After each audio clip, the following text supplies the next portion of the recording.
crazy wintry weather, right? Very for much some of so. these opening games. Indeed. And for a lot of baseball fans, it sure doesn't feel or look like spring outside.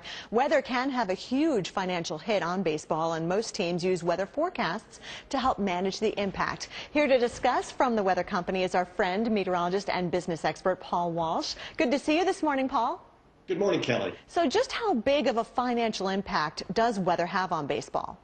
Well, Kelly, it can be huge, especially this time of year and also later in the season when you start getting into fall. And it's because of the fact that we can get the kind of weather like we're going to have today. We're at opening day. The temperature in Pittsburgh is going to be 48 degrees. And basically what that does is it shaves off attendance. And when there's fewer people in the stadium, there's fewer people buying $20 brats and beers. And there's also an impact on parking and also the local businesses. So this time of year and in the end of the season can have a huge impact on local businesses. I mean, you're so right. You got to be a diehard fan to endure Yes. temperatures like that. How do teams plan for the impact of weather on games?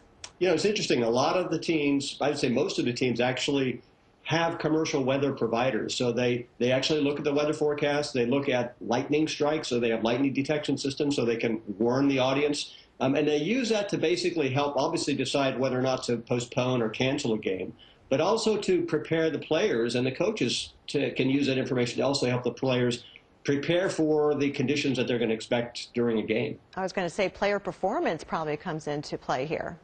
It sure does. And so, for example, when you've got a cold, dry, sunny day, that's really good for pitchers because they can grip the ball better. And when it's sunny, it's harder for batters to actually see the ball. If it's hot and humid, though, that's actually good for home run hitters because the ball is a little bit more buoyant and it goes a little bit farther. And if it's a really sunny day, you typically see more errors. So people that play fantasy baseball, for example, leverage that kind of information to create strategies and tactics in terms of their playing for that game.